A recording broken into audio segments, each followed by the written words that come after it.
All right, Norlander, there's a million ways to do this. One way that I went and just looked at the 4 regions is I took the top 4 seeds in each, because that's usually what we're talking about when we talk about tough roads. It's like, who would you have to play in the Sweet 16? Who would you have to get in the Elite 8? Maybe a round of 32 game can be problematic every once in a while. But if you're a 1 seed, history says you're going to get out of those 1 versus 8 or 1 versus 9 games at a pretty nice clip. So what I did, just as I was sitting around waiting on you to get off HQ, is I just like I like being the one waiting around on you sometimes. You're usually the one. It is a script flip. There's no doubt about it. But on that note, if you haven't seen yet, I went through my entire bracket, and I very much appreciate the fact that they basically build the show around my picks and doing that. So it's an awesome opportunity. But we did run a little bit late here. Yes. It's all fine. I'm good. Hey, buddy, I ain't going to bed no time soon. So I went and I took the KenPom rankings for the top 4 seeds in each region. And if you do that in the East. Give it to me. Okay.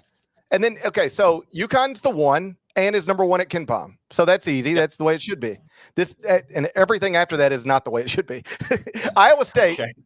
Iowa State's the 2 seed in the East, but 5th at KenPom. All right. Crazy. Illinois is the 3rd seed in the East, but 10th at KenPom. Okay. And Auburn's the 4th seed in the East, 4th at KenPom.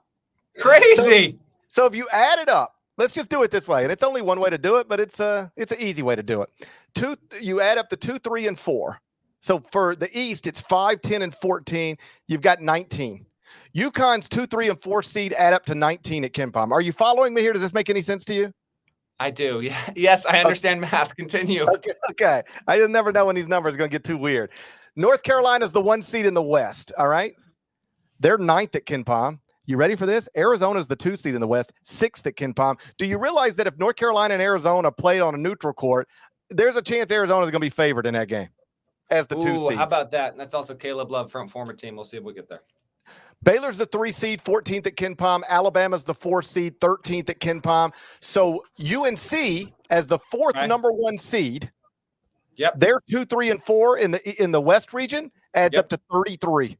33. Again, I'm writing this down on my bracket. The other one's 19? 19. Okay, keep going. Now we're in the South. Houston's the 2, and they're the 1 seed in the South. They're 2nd at KenPom. Marquette's the 2 seed, 12th at KenPom. Kentucky's the 3, 19th at KenPom. Yeah. Duke is the 4, 8th at KenPom. So in the South, the 2, 3, and 4 add up to 39. Now we're in the Midwest. Queen song, by the way. Keep going. Now we're in the Midwest. Purdue is the 1 seed, 3rd at KenPom. Tennessee's the 2 seed, 7 at KenPom. Creighton's the 3 seed, 11 at KenPom. Kansas is the 4 seed, 22 at KenPom. The 2, 3, 4 adds up to 40. So the East 2, 3, 4 with UConn adds up to 19. The West 2, 3, 4 with UNC adds up to 33. The South 2, 3, 4 with Houston adds up to 39. And the Midwest with Purdue, the 2, 3, 4 add up to 40. That's only one way to do it, but in that way, it does make it clear. If UConn has to go through a bracket that unfolds as it should relative to seeding, UConn will play what KenPom at least says is the toughest schedule on its way to Arizona, which is just another obvious seeding flaw. Not only that, San Diego State's the highest rated team from a 6-bid league. It's the 5, and it's 21 at KenPom. And BYU is the 6. It is 16. It's just not arguable. The East is the most loaded region. It is so overloaded. Again, I just want to know, do they take a moment in that room and just look at it and absorb it and say, and give themselves time to tweak if need be, and just say, all right, will our bracketing principles allow us to just, again, send Iowa State to any other damn region, please? UConn has the toughest road. I would say if I'm ranking the regions by toughness for the 1, I would go now. To what you said, it would actually from the top 4 purely from a KP perspective, it's the West. But on balance, looking up and down everything here, I actually would go East 1. I think Midwest is 2, South is 3, and the West is 4. I overall strength, every seed accounted for. Give me East, Midwest, South, West for the roads for the team. So that is UConn with the toughest, Purdue with the second toughest, Houston with the third toughest, and then North Carolina conceivably with the easiest. That's my read, but at the very top of it, UNC actually comes in second place. So I agree with you. East toughest in theory. I like Purdue's possible path. Dude, they might have to play Utah State in the second round. I know, and I'm part Aggie, and I'm part Boilermaker, so this is going to be real tough for me. Yeah, I mean that's going to be like I'm going to have to show up like Jason Travis Kelsey's mom. Okay. I'm going to feel like Donna Kelsey. Right down the middle. Yeah, I'm going to feel like Donna Kelsey that night. I'm going to show up in my Donna Kelsey outfit, split right down the middle. I'm half Aggie, I'm half Boilermaker. I used to be Al. Okay. And I was once a peacock, but right now I'm peacocks back in the dance. By the way, here we go. Right now, now on my board, or you get the sound. Right now, I'm half Aggie and I'm half Boilermaker. This is going to be very tough for me. But like, I love Utah State, but like, come on, Purdue, you're just going to have to beat Utah State. You get to the round of the Sweet 16, rather. Okay, you got a Kansas team that's been banged up and has no depth. It's still Kansas and Bill Self, but they've been banged up and they have no depth. Or a Gonzaga team that was a little uneven until the last month or so. And then Samford and McNeese State, I guess, are also options. But if you're Purdue and you're in the Sweet 16 playing a Samford or a McNeese State, then just,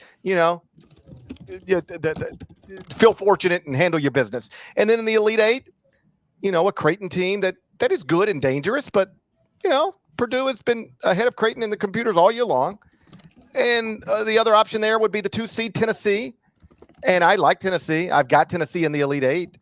But, you do have Rick Barnes' NCAA tournament track record there to provide some confidence for it. I just think if I'm Purdue, I'm looking at this and I'm going, there's nothing that we can't handle in front of us. Let's go to the Final Four.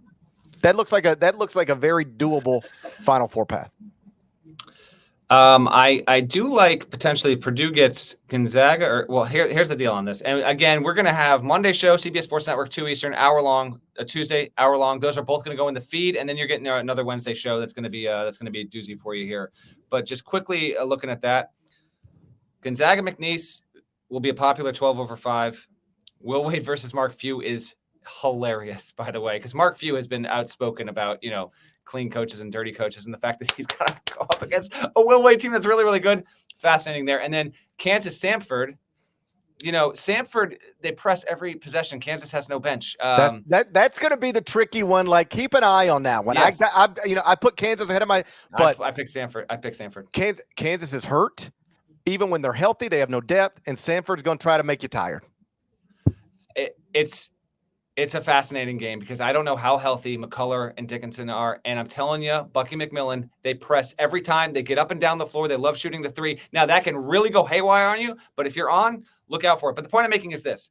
If Purdue winds up with any of those four, Gonzaga, McNeese, Kansas, Samford, I think that works out well for – I know I'm talking about Purdue. Sweet 16, and then the bottom half, depending on who breaks through there, you're looking at Tennessee, Creighton. I did my bracket on HQ on Sunday because we got to get it out. We got to get these picks out. But as always, I do make some tweaks here.